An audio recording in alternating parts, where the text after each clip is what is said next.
Ladies and gentlemen, please welcome to the stage former spokesperson for the United States Department of State and founder of Polaris National Security, Morgan Ortagus.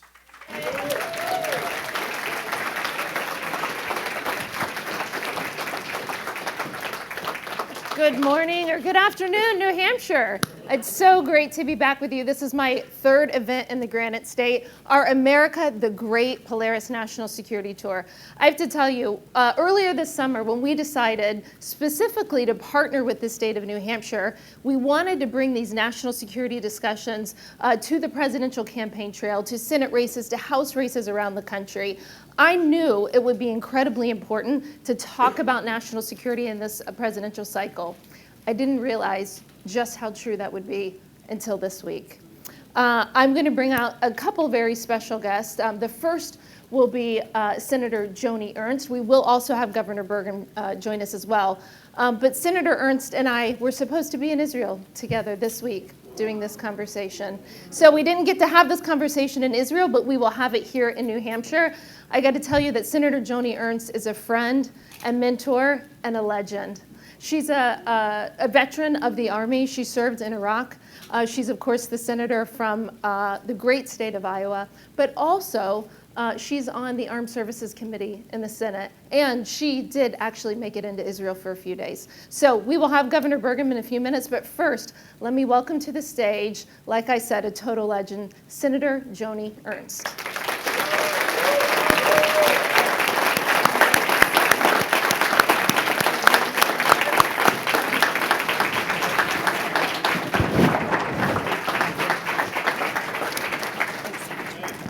Thank you, Morgan, very much, and thanks, New Hampshire. I'm looking forward to the discussion today. Thanks, Morgan. So I think there's, normally when you and I get together for these national security discussions, we're talking about China, which we will get into today. And of course, we're going to give all of you in the audience a chance to ask any of us on the stage a question, as we always do in New Hampshire. I respect the right of Granite Staters to question all of us.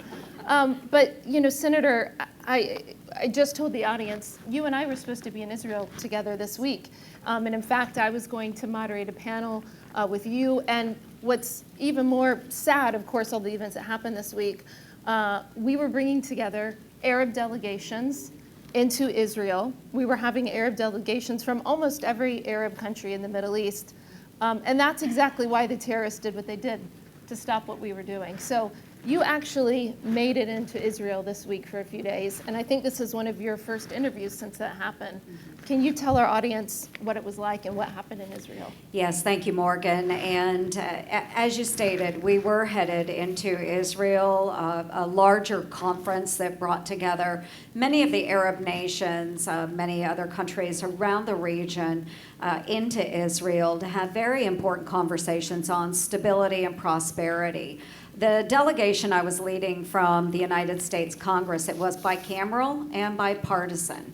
And we started our travels. I started in the Arab Emirates, met with the king there, and then moved on to Saudi Arabia, where I was joined by the rest of the delegation. We had a very, very good discussion with the Crown Prince there. And all of us, as we left that evening, we felt encouraged and optimistic about the opportunity for a Saudi-Israel peace treaty. It was incredible. I mean, every one of us, Democrats and Republicans, left feeling very, very hopeful about the future of the Middle East.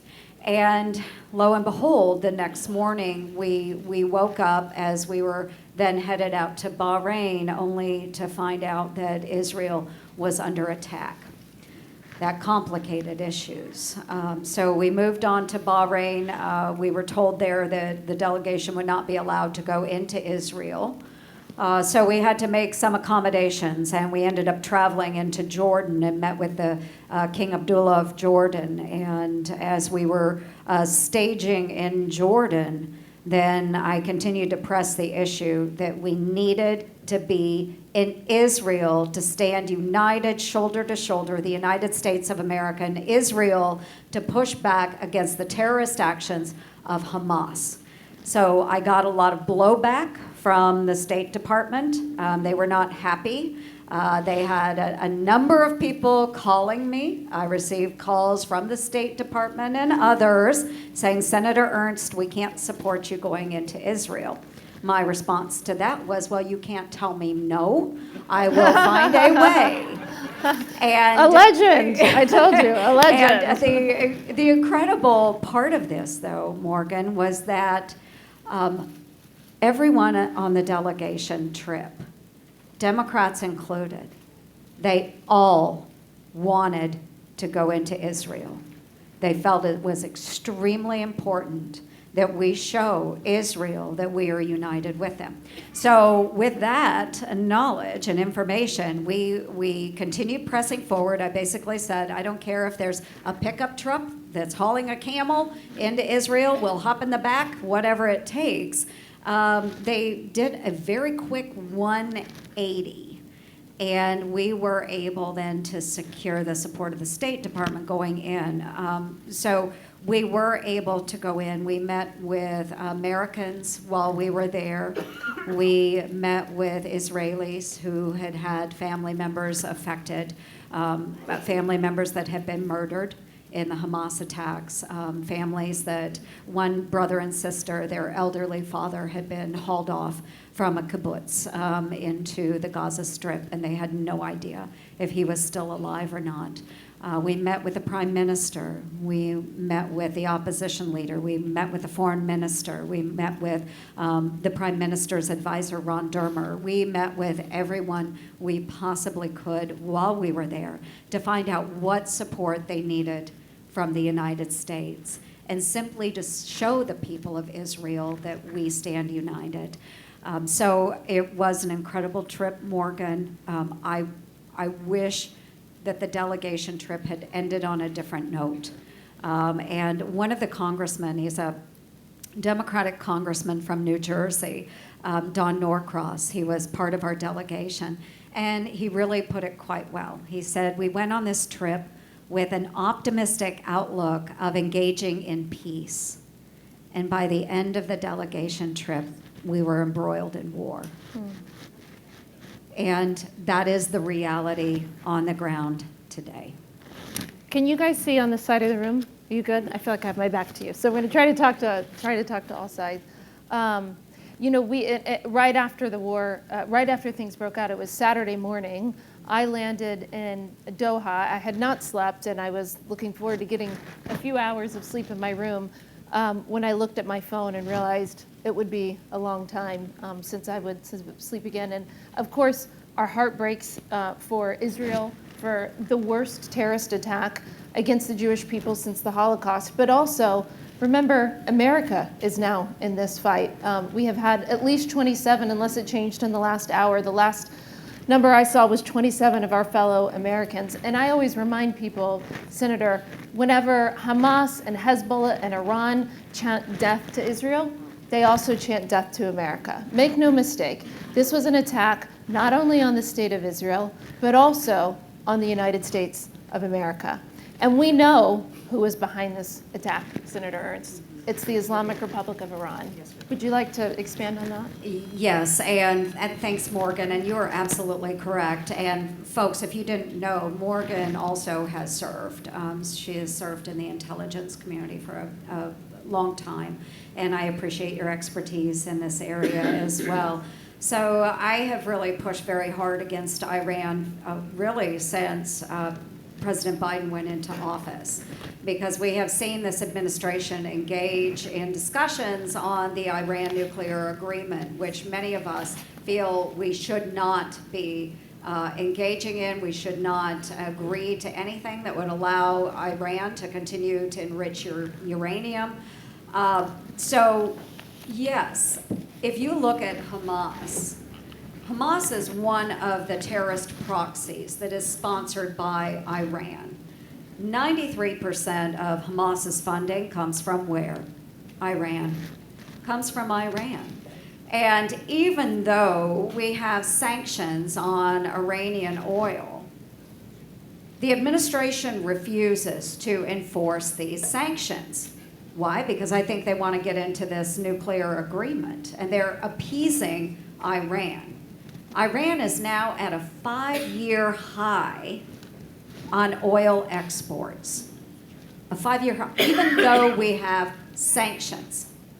Our administration refuses to interdict Iranian oil, even though lawfully we can do this through the Department of Justice. So the United Arab Emirates has really fallen out of grace with the United States in the last 2 years under the Biden administration. And many people wonder why they are more often turning to China than the United States. It is because of this administration. Now, UAE had oil tankers moving through the region, and guess what? The Iranians seized those oil tankers without any support coming from this administration. This administration did not decry it, did not do anything to assist the Emiratis, and it just has left a sour taste in the Emiratis' mouth. And you know what? They are an original sponsor of the Abraham Accords. That's right. That's right. UAE has been one of our strongest partners in bringing about peace and stability in the Middle East. And this administration has continually turned their backs on the Emiratis. Iran is a thorn in the side of every peaceful Arab nation in the Middle East. And they know that Iran fears peace. They want to engage with Israel. And yet here we have Iran creating this debacle in Israel to disturb this and to force people to take sides. We need greater leadership here in the United States in engaging these Arab nations with Israel to push back against Iran and their terrorist proxies, whether it's Hezbollah in Lebanon, whether it is Hamas in the Gaza Strip, or in the West Bank, and most certainly the Houthis as well, sponsored by Iran. You know, in our administration, many of you remember I served as the spokesperson at the State Department in the Trump administration, and we knew that Iran had a 40-year history of terrorism. They are the world's leading state sponsor of terrorism, as certified by multiple Republican and Democratic administrations.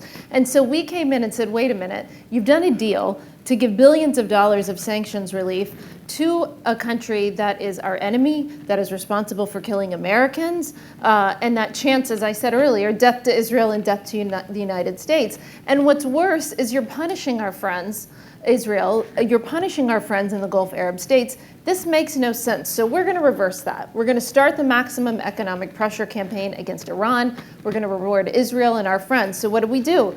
We put the U.S. Embassy in Jerusalem, where the law of the land says it's supposed to be. Secondly, among many other actions, but a really important one today, is that President Trump recognized Israel's sovereignty over the Golan Heights. Now, I know you've been to the Golan Heights. I stood on the Golan Heights a year ago in Israel and looked out, and you could see just how easy it would be to hit Israel, for Iran to hit Israel from the Golan Heights. And I got to tell you, if you would have told me a year ago how important that moment would be to stand there and see it, and to remember that just a few years before that, President Trump had recognized the sovereignty of Israel over the Golan Heights, how prescient. And so, of course, what's happened, this administration, as the senator pointed out, has spent the last 3 years chasing, cajoling, begging Iran to get back into the deal, not enforcing sanctions. In fact, next week on Wednesday, there's an arms embargo, an advanced arms embargo that expires at the UN on Iran. It expires next Wednesday. This administration has done nothing to reauthorize this or try to keep it on the books. And next Wednesday, ballistic missiles and the suicide drones that you see Russia using to kill innocent Ukrainians that they're getting from Iran, next Wednesday, the UN sanctions are relieved. And Iran can legally sell and give their friends ballistic missiles and suicide drones. And this administration has not lifted a finger to do anything about that at the UN. And I think, on that note, ladies and gentlemen, we have Governor Doug Burgum joining us.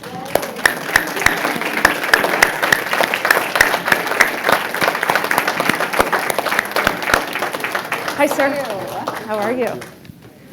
Well, you were just, you're coming into a lively discussion about the head of the snake, the Islamic Republic of Iran. And of course, we were talking about not only did we lose our friends and our ally Israel, we've lost now 27 Americans and an unknown number of American hostages. So, sir, I have to say on these debates, you're one of the most well-spoken and educated and eloquent on foreign policy. I've loved watching you in the presidential debates. Can you give us your assessment of the Israel-Hamas-Iran situation?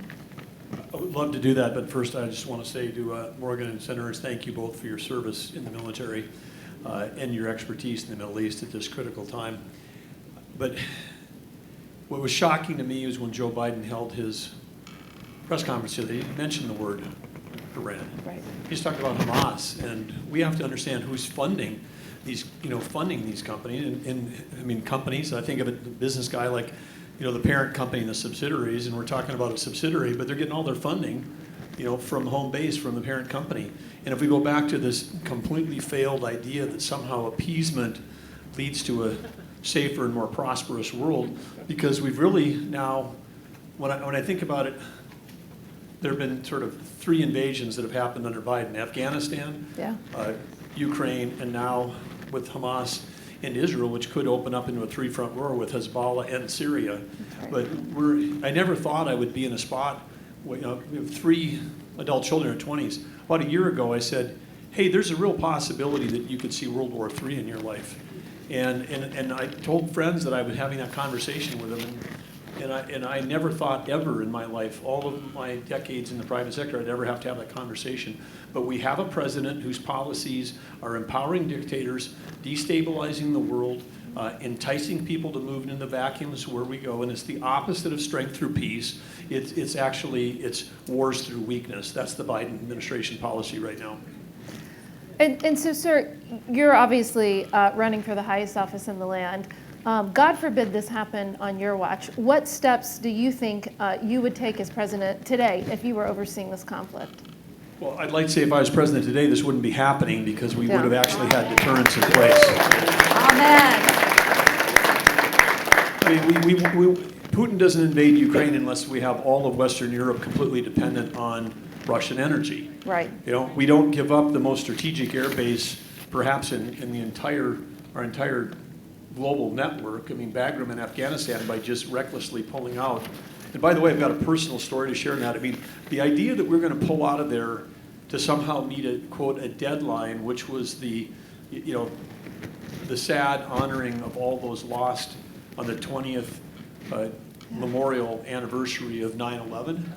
Of course, in a state of North Dakota, we were going to be doing that as well. As one of the great, honors of being governors, you're the commander-in-chief of the North Dakota National Guard, and like the two of you serving in the Middle East, North Dakota had servicemen and women over there. We lost lives in the Middle East, so at our 20th anniversary, we're going to be honoring the Gold Star families.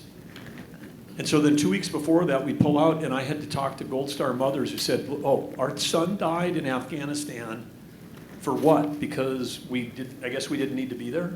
And we're just going to pull out like this and abandon the allies that were supporting us. Yeah. So it's not only wrong, it not only destabilizes the world, it's not only unthinkable the results we're getting on these horrific attacks from Hamas, but we're so undermining the whole idea that military service matters in our country when we make decisions like Joe Biden has made, because it just stabs the families in the heart who had this idea that their family members died for something that mattered. And then he basically said, oh, no, it didn't. So that's the thing that I also find just horrifying about the policies that we have right now, because the only way that we're going to be able to have a safer and more prosperous country is to maintain the ideals that brought us. So as we approach our 250th anniversary in just a few short years, we have to remember how we got here, and it was because of the brave men and women that actually served our country. Amen.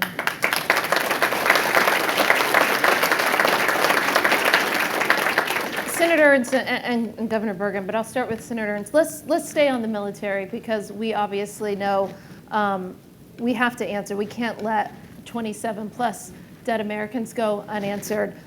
You and I also spend a lot of time, we all do, talking about a potential God forbid, fight with China if that were to happen over Taiwan. There's so many hot spots in the world, I almost don't know where to go. But let's talk about, and you're on Armed Services in the Senate, let's talk about our own military preparedness. I am concerned we're at the lowest levels from a recruitment perspective, I believe, since the post-Vietnam era. And we are seeing our munitions depleted. We are seeing the inability to build aircraft carriers and submarines at a pace that could remotely compete with China. Can you give us your assessment, first Senator and then Governor, on the state of our military preparedness and what needs to be done and our readiness? Yes, Morgan, and it is all over in the news that the United States military, when it comes to personnel, is experiencing a very, very difficult recruiting challenge. We also have a retention challenge, and there are a number of reasons for that. One, and you hear a lot about this as well, but it is the wokeism that might be in the military. So that is very pervasive, but it is also then the way we treat our military personnel and how we reward them. I had a young Marine the brother of a young Marine in Iowa that was at one of my town halls, and he said, okay, my brother is enlisted in the Marine Corps, and he is off serving in really horrible conditions, yet his classmates who chose to work at a convenience store here at home actually make more money than he does.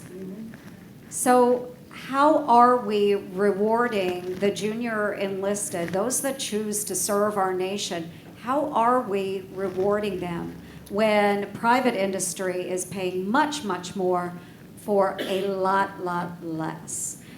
So that is one challenge that we're facing as well. If you look at military readiness as far as equipment, you spoke to the defense industrial base. We are lagging behind, and we have for years and years. This is not a recent issue, but keeping up with the type of military equipment that's necessary to protect our men and women.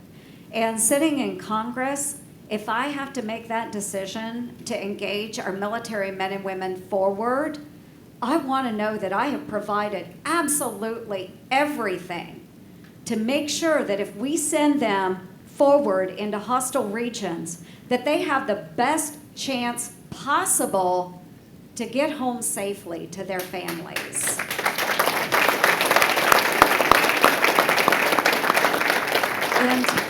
And I don't take this lightly, folks, not just because I've served, but my daughter is an active duty lieutenant in the United States Army. Her husband also serves in the United States Army. So it is incredibly important that we're supporting the men and women that choose to serve our country. The final challenge that I want to address as well is the fact, because there is polling on this, that many younger Americans don't see the value in being patriotic any longer. They don't know why they should serve. That's right. They don't appreciate this incredible country that we have been blessed to live in. And we have failed our young people if we are not out communicating the greatness of our nation and the fact that we have given every opportunity and liberty to these young men and women. They take it for granted. And we can't allow that to continue. We need to foster a sense of patriotism in our young people, but people of every age. And we have failed to do that. Governor? Well, first of all, I just would agree, like 1,000%, if that's a thing, with Senator Ernst on all the topics she shared. But I would just add a couple things. One is on the human capital side. One of the reasons where we typically get a lot of recruits is 18-year-olds. They choose military versus thing. In North Dakota, we found out, and it's the same across the nation, a lot of kids that are coming out of high school can't pass the military entrance exam.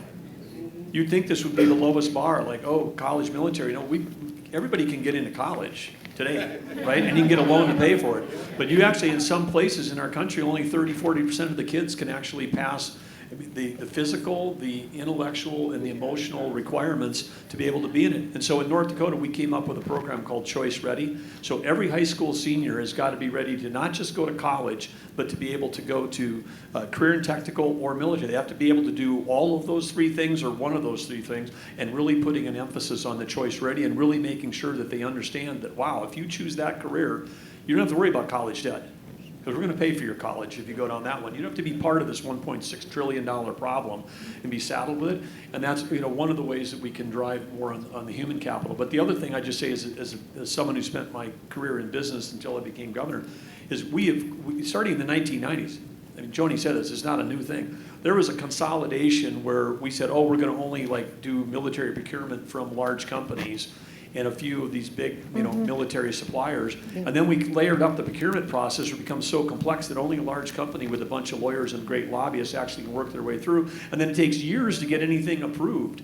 And so then we end up in situations like we are now, where if we want to keep the Chinese Communist Party from taking Taiwan, now they got the world's largest navy, then you would actually have deterrence. We failed to have deterrence in Ukraine, for sure, because we could have done things ahead of that to prevent that.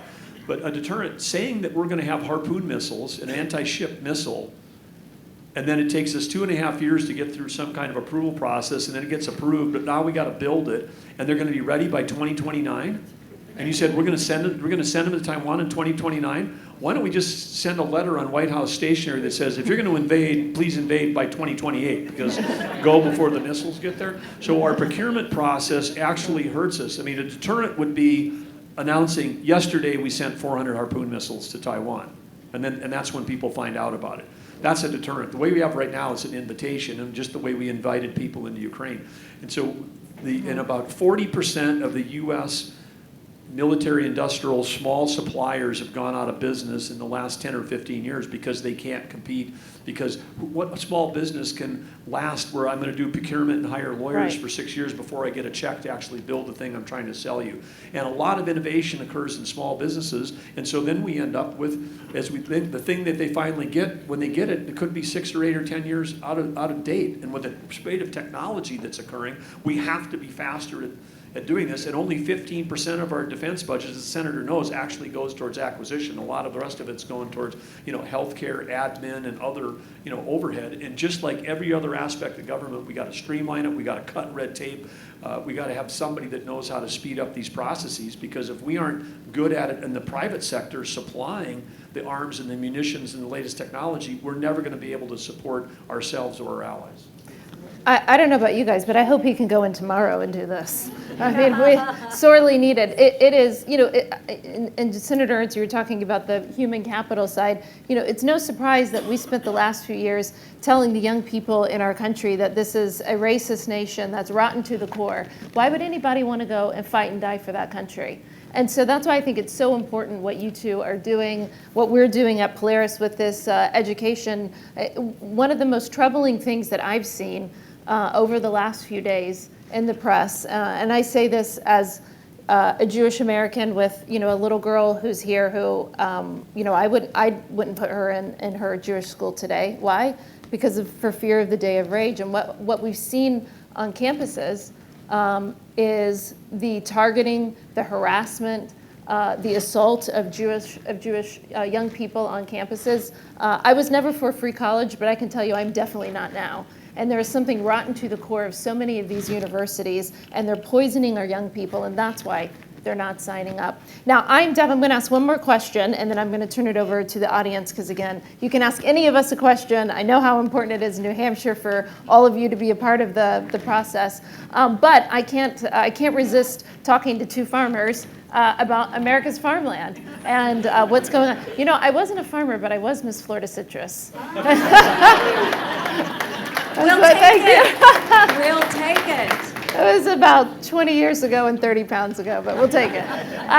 But farmers are near and dear to my heart. I grew up in Central Florida where there is a lot of citrus groves, but you both, and Governor, we'll start with you, you both have talked a lot about preventing the Chinese Communist Party from buying farmland in America. Can you both just expand on that issue, Governor? Well, absolutely. In North Dakota, we've got some of the toughest anti-corporate farming laws in the country, and they've existed for over 100 years. If the three of us wanted to start a company and farm in North Dakota, we couldn't, because as far as I know, we're not all related, to each other. Because if you're related, second cousins or closer, then you can farm together. But if you're not, you can't. And then we strengthened those this last year to make it clear that applied to foreign countries, foreign corporations, foreign political parties, whatever. So you just can't do it there. And I think that's the right policy, because it's food security is national security, and we have to protect that.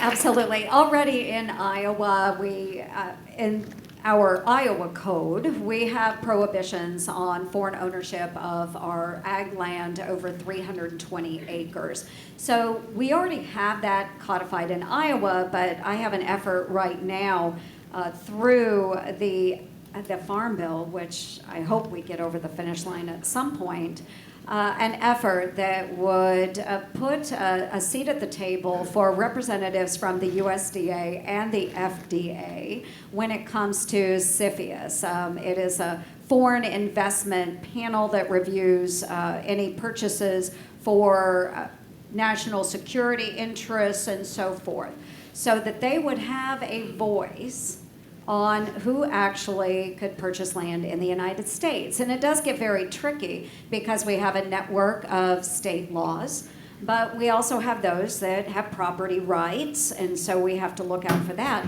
But what we don't want to do is maybe prohibit, like in Iowa, a nice Canadian couple from coming and buying a lake house, on Lake Okoboji or something like that. So we have to be very careful in the way we craft the language at the federal level to make sure that we're getting at the crux of it, which would be national security interests when it comes to our highly valuable land, which we use for farming, and also maybe procurement of companies that also engage in national security interests. So we are working on the effort. Again, we hope to have it over the finish line in the Farm Bill. That's great. Yes, sir. Well, I was just saying, I think people that aren't from the U.S. wouldn't know that Iowa is actually Canada's Florida. So it's good they got the carve out for the Lake Okoboji. Kind of moving south to Iowa. And our friends from Canada. So yes, thank you.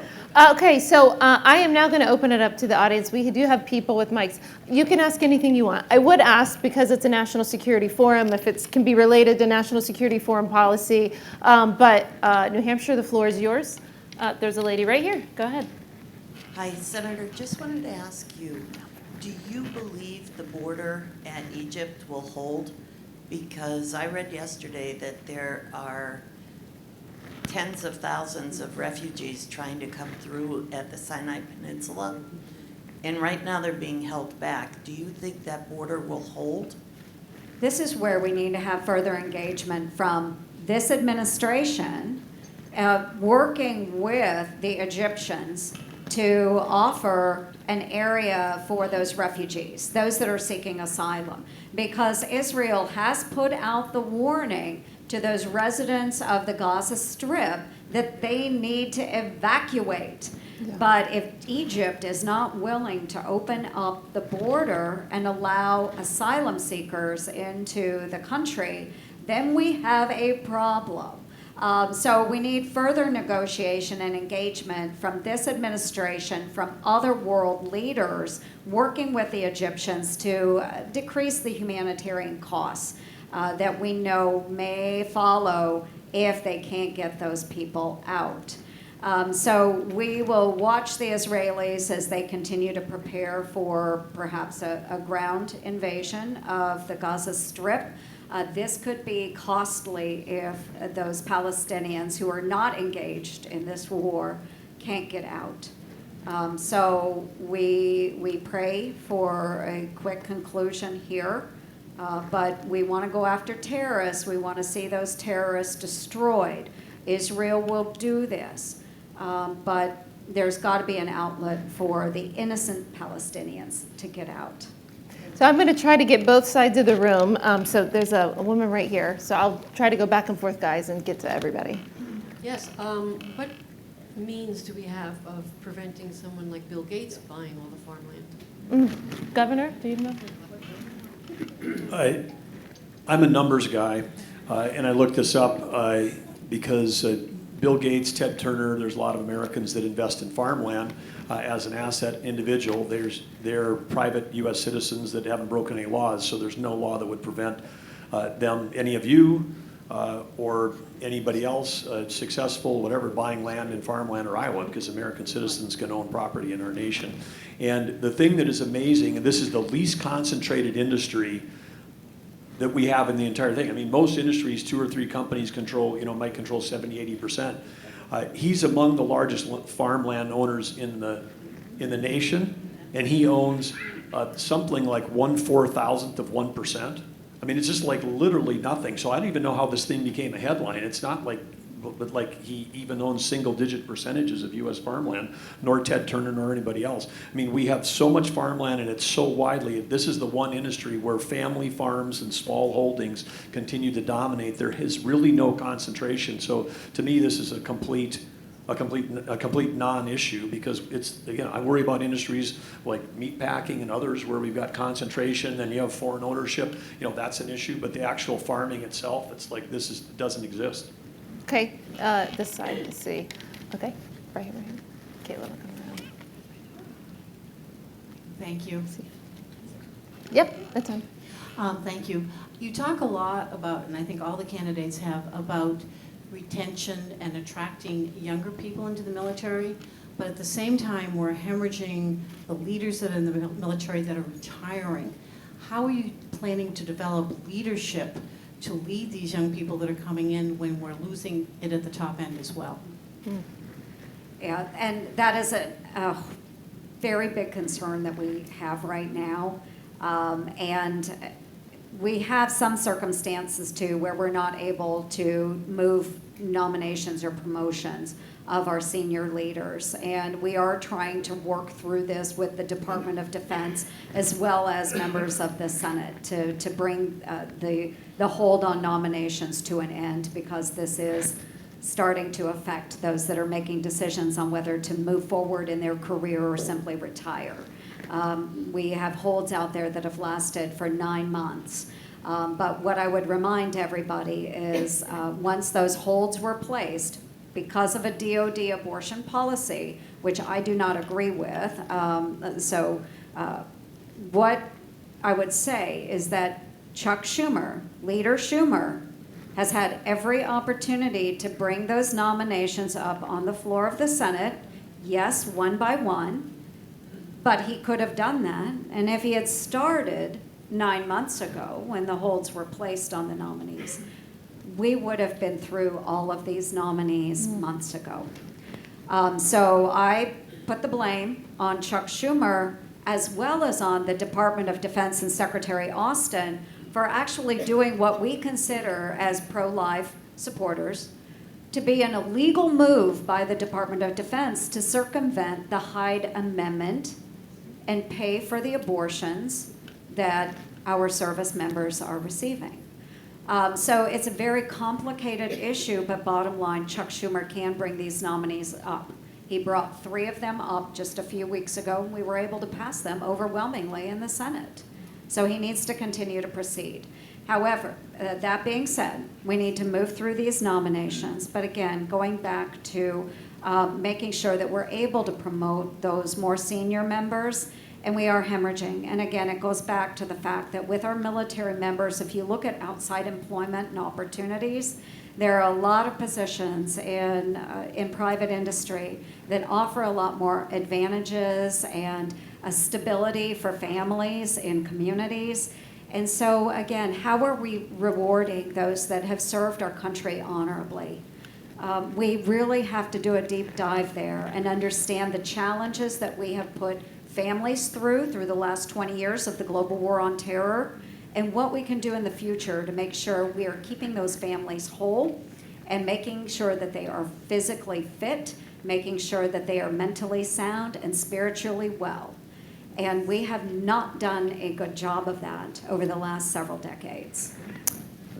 Go ahead. Okay, I see I have a U.S. Navy fellow sailor here, so I've gotta play favoritism. shamelessly wear the hat. It's good. Well, it got you a question, so. I'm a nuclear submarine veteran. Oh, that's and I what, have two questions. that's legit. Oh, and I'm a registered New Hampshire voter who votes in all elections in Nashua. So my first question is, I'm reading really disturbing reports about potential sleeper cells that have infiltrated across the southern border, that we have no clue of where they're at, what they're doing, CCP, ISIS, Al-Qaeda, Hamas, Hezbollah. We have no clue. Right. And then, so that's the first question, is what can we do about this?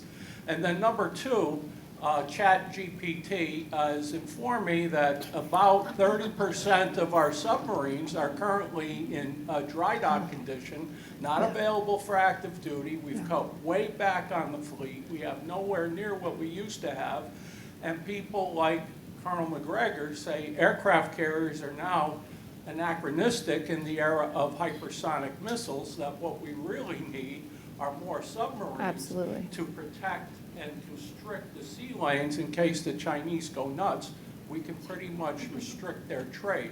So those are my two questions: submarine readiness and sleeper cells in the United States. Yes. Go ahead, Governor. Well, let me jump in, and first of all, thank you for your service. Yes. And I want to say, again, from a submarine, we're very proud in North Dakota that the USS North Dakota is one of those nuclear submarines. I just had a chance a few weeks ago to be for the present and preside at the change of command for the USS North Dakota here at the Portsmouth Naval Base, and the second time I've had an opportunity to participate in that, formal and really a historic ceremony about a change of command. But as you said, the USS North Dakota is in dry dock, along with that other 30%. So it is a risk. We know, my dad was a World War II Navy veteran. He signed up after Pearl Harbor, went down the gym from my home, went from Arthur, North Dakota down the road to Castleton, went into the gym and signed up for the Navy. He had a college degree from North Dakota State. They turned him in through the 90-day wonder program, as they called it, as fast as they were building destroyers. They put him on a ship. The ship came out of Bremerton, Washington. Didn't see my mom until the war ended. And of course, it's only by the grace of God I'm standing here, because there was 151 destroyers at Okinawa and 129 were hit by kamikazes. And we had Marines and Army fighting island to island, all these Navy sailors. Half of the U.S. MIAs in the history of our country are U.S. Navy World War II sailors that went down and bodies were never recovered. But back to submarines. How did we win that war? Japan had no oil and gas production, and our submarines took out every tanker coming from Indonesia. At the end of the war, they even sent their two largest battleships basically on kamikaze missions without enough fuel to get back to the main island. When those commanders left on those battleships, they knew they were not coming back. Controlling the sea lanes and controlling where energy flows in this country is critical, and we have to have it, particularly when you can have hypersonic guided missiles take out ships so easily. We've got to strengthen where we are on submarines. And then on the southern border, I've been down there more than Joe Biden. I mean, talk about an epic fail. Well, it's we're the VP, the czar, the border czar. But it's incredible to me, because just on my last trip, we had 2 different deployments of North Dakota National Guard, brave men and women down there. One of them flying helicopter missions from San Diego to the Gulf Coast in Lakota helicopters, night missions that were trying to stop transnational criminal organizations. But think about it. Since Joe Biden took office, we've had the equivalent of every man, woman, and child in Maine, New Hampshire, Vermont, Rhode Island, his home state of Delaware, and you got to throw in Montana. We've had 6 states worth of people cross that border and given paperwork to come into our country. And then there's another 1.5 million when I'm down there on the metrics measuring them, called the known gotaways. The known 1.5 million known gotaways. In the 1.5 million known gotaways, there's also another category called unknown gotaways. The known gotaways are ones that we see on cameras. The bad guys, we see on cameras, but we don't apprehend them. They take out cameras. There's pieces of our border where there's not even technological eyes, much less actual human representation. So we don't know. But of the known ones, okay, back to the 6.5 million, in that one sector that I was in Texas, it represented over 100 countries from around the world, including everybody we've talked about here: Syria, Iran, China, North Korea, all those. We have a 54% increase in the last year of people on the terrorist watch list who have come across that border. Those are the ones we're catching. How about the ones that we aren't? So the idea that we're not going to have a risk related, potentially even a 9/11 size risk down the road related to the open border, I think unfortunately, I think it's pretty high that we have that risk, because you just can't let in 6 states worth of people plus a bunch of unknowns. And when people want to do harm to our country, I mean, the Iranian regime is like death to Israel, death to America. That's what they're about. How do we not think that that's happening down here? And then the Biden policies that are sold as some humanitarian thing, like no family separation. The Border Patrol themselves told me in the briefing that they've had people that they know have suspected people that are attached to potential terrorists from countries that we're concerned about come in, and they have an adolescent with them, and they say, we're a family, you can't separate us. They know our rules, and then they exploit them. So it is so, 180 degree wrong on the economy, 180 degree wrong on the border, 180 degree wrong on deterrence. I mean, the Joe Biden administration is making our nation less safe, and less prosperous, and it's making the world less stable. Senator? And yes, I'm going to add on to the border situation. Defense industrial base, we absolutely need to make sure that we're shored up there. But with the southern border as well, to the governor's point, many of these nations that are sending individuals across the border, they are our enemies. We have no idea who these individuals are. The last trip I went to the border was in California. So I went with Congressman Darrell Issa. And as we were on the border with the Border Patrol agents, they had just rounded up a group of about 24 individuals. And folks, they were not coming up from Latin America. They weren't coming in, as Mexicans. The group consisted of Turks and Chinese. That's it, 24. Each one of the cartels manages various areas of the border, and countries work with these different cartels. So you will see areas where more Chinese come across the border. You will see areas where those that are coming out of Poland or Ukraine or Russia are coming through the border. So we have got a real problem on our hands, folks, and if we can't identify who these people are, we are in trouble, just as the governor said. We are in real trouble, folks. So I think you two are telling us to close the border and build the wall, right? Yes. It's not that hard. I just have to say, we should all shake the hand of our submariner. I love my Navy SEAL friends. I've supported them a long time, but the real strategic deterrent lies in our men and women on submarines, nuclear submarines around this country. I'm going to try. We are running out of time. I promise. I know you want one, but I promise I'd go to each side of the room. There's a man right here with your hand up. And then we'll try to get you next. Thank you. Also a Navy nuclear submarine. I like forcing the Navy people to ask the Army people, the Army vets, the questions. I'm just so sorry you couldn't get into the Army. I didn't want to. Simple question. Who blew up Nord Stream pipeline and why did we do it?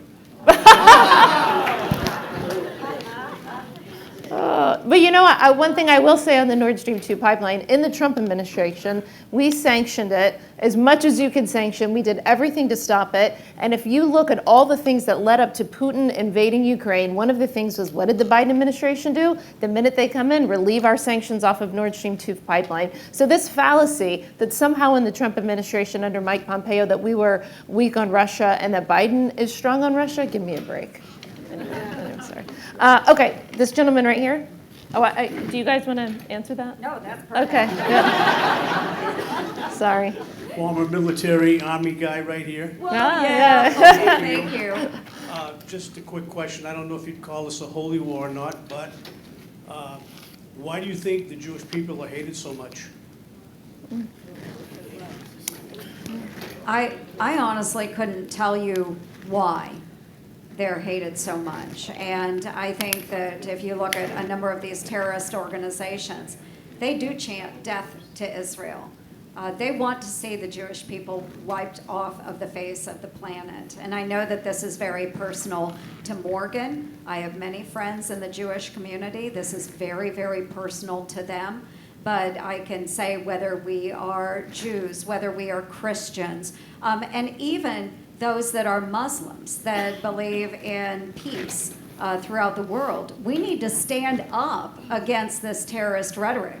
We need to push back strongly against this. And this is where I see a lack of leadership coming from the White House today. While they're decrying it today, how long will it last? Right. Because I tell you, this administration, every episode that we have seen, and Governor Burgum just outlined a number, whether it was Afghanistan, whether it was Russia going into Ukraine, this administration seems to fold like a cheap card table. Every time the pressure is put on from the far left or these extremist groups. We've got to stand strong against these authoritarian regimes. Hatred is not okay. Annihilating an entire people is not okay.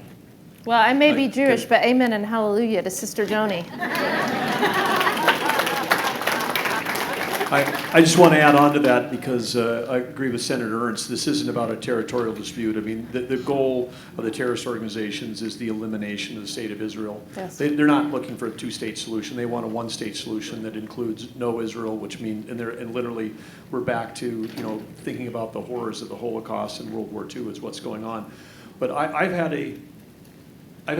people may haven't noticed, but when I've been running for president, I've not criticized a single other candidate, and I haven't criticized the former president. But I broke with that last night because we've got some candidates that I'm running against that have failed they're trying to draw some kind of moral equivalency between Hamas and Israel, and I just I can't stand for that.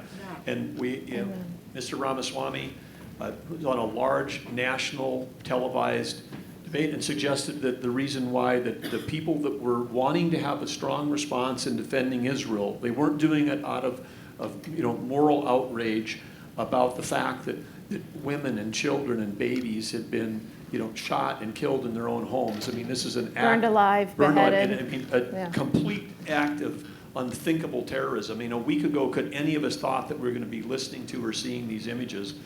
But then to try to drive some kind of moral equivalency, and then on top of that say, oh, the people in America that were responding to defend Israel were doing it because of that they're essentially bought and paid for by their fundraising models or big media. And I just had to say something because I think it's abhorrent.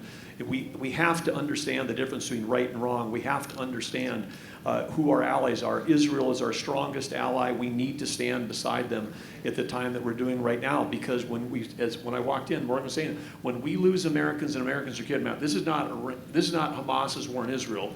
This is Iran's paid-for war. It's a proxy war against America as well. And if you're running for the President of the United States of America, you better understand whose side you're on. Woo. Thank you.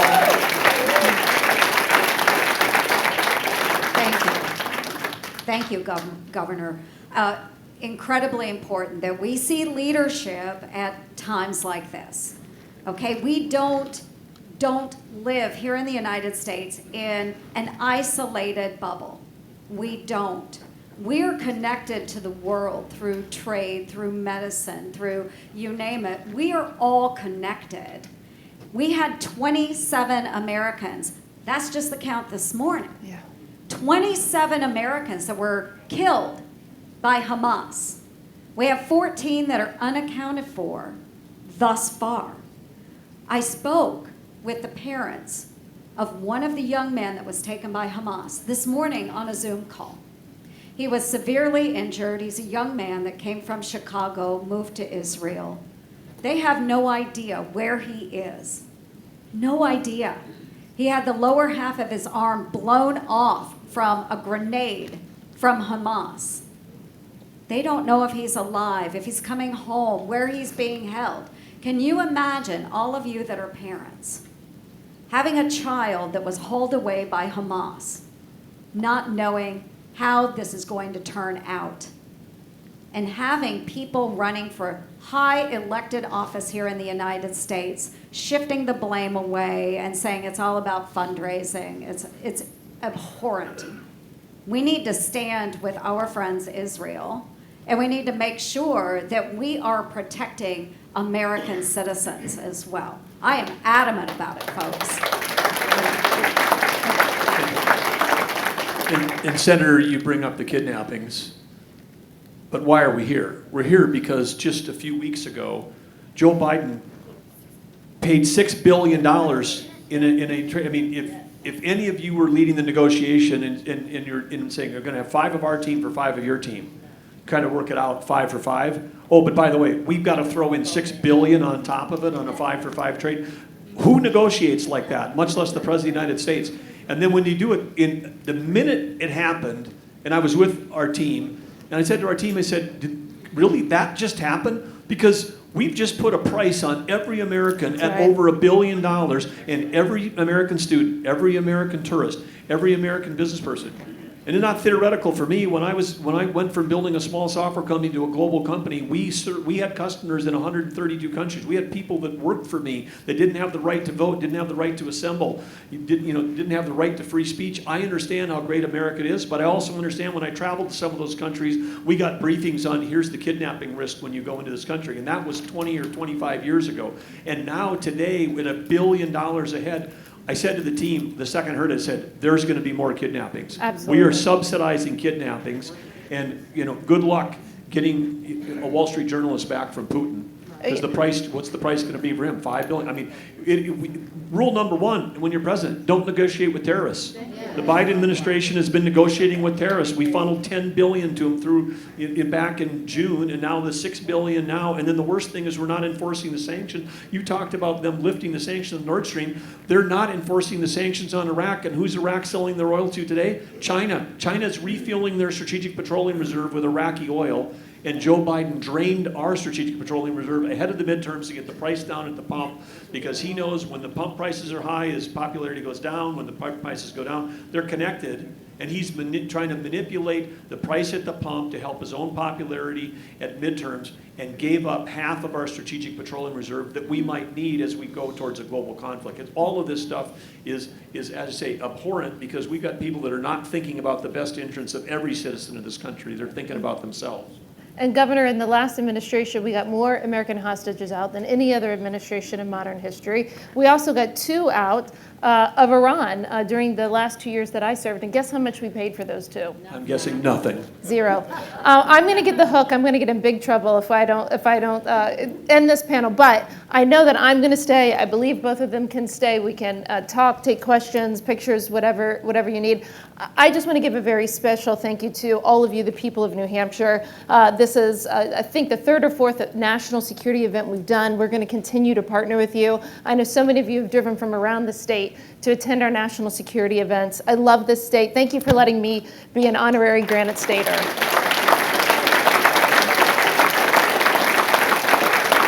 And thank you so much to just my favorite person in politics, Senator Joni Ernst, and of course, Governor Doug Burgum. Thank you.